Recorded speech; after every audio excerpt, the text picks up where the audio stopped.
സ്വാതന്ത്ര്യത്തിന് വരാനുള്ളൊരു ഭാഗത്തിലേക്ക് എല്ലാവർക്കും സ്വാഗതം. നമ്മുടെ ആര്യനെ അലോക് ശരിക്കും പഞ്ഞിക്കിടുന്നുണ്ട്. പുറത്തേക്ക് പോയ ആര്യനെ തലങ്ങും വിലങ്ങും അടിക്കുന്നുണ്ട്. അലോകും അലോകിൻ്റെ സുഹൃത്തുക്കളും കൂടിയിട്ട് ഇങ്ങനെ ചോദിച്ചിട്ടുണ്ട് അടിക്കുന്നത്. അതായത് സ്വർണവും മിത്രയുടെ സ്വർണവും പണമൊക്കെ എന്ത് ചെയ്തു എന്നൊക്കെ ചോദിച്ചിട്ടുണ്ട് അടിക്കുന്നത്. അതിനുശേഷം മിത്രയും മീനാക്ഷിയും കൂടെ പഠിക്കാൻ രണ്ടുപേരും കൂടെ ഒന്നിച്ചിട്ട് ജോലിക്ക് പോണതും പഠിക്കാൻ പോണതും രണ്ടുപേരും കൂടെ വരുന്ന വഴിക്ക് നമ്മുടെ മീനാക്ഷിയുടെ അമ്മനെ കാണുന്നുണ്ട്. മീനാക്ഷി അമ്മയുടെ അടുത്തേക്ക് ചെല്ലുമ്പോൾ അമ്മ മീനാക്ഷിനെ പഴയ പോലെ തന്നെ ആട്ടി ഓടിയൊക്കെ ചെയ്യുന്നതാണ്. അതിനുശേഷം മിത്രനോട് പറഞ്ഞു കൊടുക്കുന്നുണ്ട്, കണ്ടില്ലേ ഇപ്പോഴും ഇത്രയും നാളായിട്ട് ഇവർ ക്ഷമിച്ചിട്ടില്ല, അപ്പോൾ അതുകൊണ്ട് നീയും ഇത് ആഗ്രഹിക്കൊന്നും വേണ്ട, കുറച്ച് നാൾ കഴിയുന്നത് വരെ നീയും വിഷമിക്കരുത് എന്നൊക്കെ പറഞ്ഞ് വീട്ടിലേക്ക് വരുന്നുണ്ട്. വീട്ടിലേക്ക് വരുമ്പോഴായിരിക്കും ആര്യൻ ഇങ്ങനെ പൊട്ടി ബാൻഡേജൊക്കെ ചുറ്റി നെറ്റിമൊക്കെ ഒട്ടിച്ചിട്ട് ഇങ്ങനെ വിഷമിച്ചിരിക്കുന്നുണ്ടെങ്കിൽ എല്ലാവരും കൂടി മാമനുണ്ടാവും, അനുവരുത്തിരിക്കുന്നുണ്ടാവും. എന്ത് പറ്റി ആര്യ എന്ന് ചോദിച്ചു കഴിഞ്ഞിട്ട് മീനാക്ഷി അടുത്തേക്ക് ഓടി വരുന്നത്. മിത്ര ചോദിക്കുന്നില്ലെങ്കിലും എന്ത് പറ്റി എന്നുള്ളൊരു ചോദ്യം മിത്രയുടെ മുഖത്തുണ്ടായിരുന്നു. അപ്പോൾ പെട്ടെന്ന് തന്നെ അനുവിന് ദേഷ്യം വരും. എന്ത് പറ്റാൻ, ഇവരുടെ ഈ ചേച്ചിയുടെ സഹോദരനെ ആങ്ങളെ തല്ലി, എൻ്റെ ചേട്ടനെ തല്ലി ചതച്ച് തമ്പോറാക്കി എന്നൊക്കെ പറഞ്ഞ് ദേഷ്യപ്പെടുന്നുണ്ട് ഇങ്ങനെ. അപ്പം മിത്രയ്ക്ക് വല്ലാത്ത വിഷമാവുന്നുണ്ട്. മീനാക്ഷി ആണെങ്കിൽ ആര്യനെ ഹോസ്പിറ്റലിലേക്ക് വിളിക്കുമ്പോൾ നമുക്ക് ഹോസ്പിറ്റലിലേക്ക് പോകാമെന്ന് പറയുമ്പോൾ വേണ്ട എന്നും പറഞ്ഞ് ആര്യൻ ദേഷ്യപ്പെട്ട് റൂമിലേക്ക് പോകും.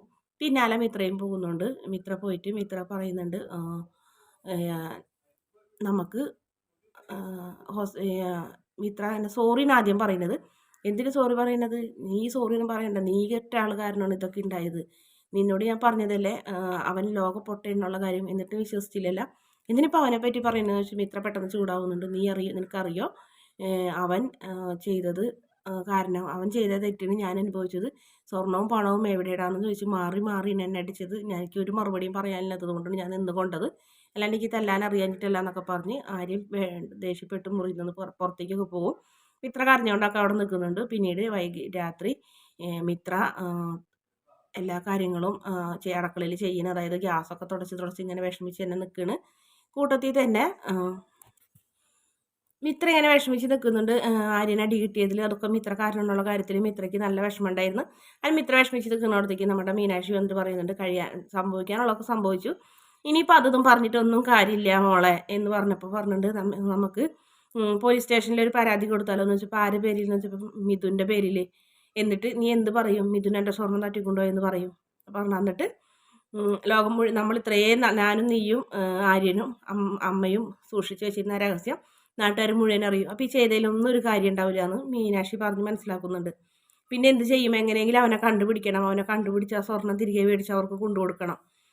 എന്തായാലും ആര്യനെ കൊണ്ട് ആ സ്വർണം അവർക്ക് തിരിച്ചു കൊടുക്കാൻ പറ്റില്ല. അവർ ആ സ്വർണം കിട്ടിയില്ലെങ്കിൽ ആര്യൻ പറഞ്ഞത് കേട്ടില്ലേ, അവർക്ക് എന്നെക്കുറിച്ചല്ല വിഷമം, ആ സ്വർണത്തിനെ കുറിച്ചെന്ന്.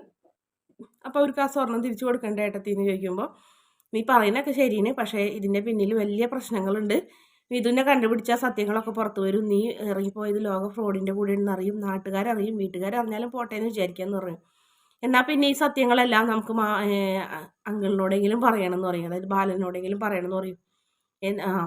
അച്ഛനോടോ? അതൊട്ടും വേണ്ടാന്ന് പറയും. പിന്നെ അച്ഛനോട് തുറന്നു പറഞ്ഞില്ലെങ്കിൽ ശരിയാവില്ല ഏട്ടത്തി, കാരണം അച്ഛൻ ആര്യനെ കുറ്റപ്പെടുത്തുമ്പോൾ എനിക്കത് വിഷമാവുന്നു. ഞാൻ കാരണമാണ് ആര്യൻ ഇത്രയും വലിയ ത്യാഗങ്ങളൊക്കെ സഹിക്കുന്നത്, അതെനിക്ക് സഹിക്കാൻ പറ്റുന്നില്ല എന്ന് പറഞ്ഞപ്പോൾ എന്തേ ആര്യനോട് പ്രണയം തോന്നി തുടങ്ങിയോ എന്നൊക്കെ മീനാക്ഷി ചോദിക്കുമ്പോൾ ഒന്ന് പോ ചേച്ചി, ഒന്ന് പോ ഏടത്തി എന്ന് പറയും. സോറി ഏടത്തി എന്നല്ല, ചേച്ചി തന്നെയാണ് വിളിക്കുന്നത്, ഒന്ന് പോ ചേച്ചി എന്ന് പറയും. പിന്നെ അല്ലാണ്ട് ആര്യനെ വന്നാൽ തല്ലി കിട്ടിയപ്പോൾ നിനക്ക് വിഷമമായല്ലേ എന്നൊക്കെ ചോദിച്ച് മീനാക്ഷി കളിയാക്കുന്നുണ്ട് മിത്രനെ.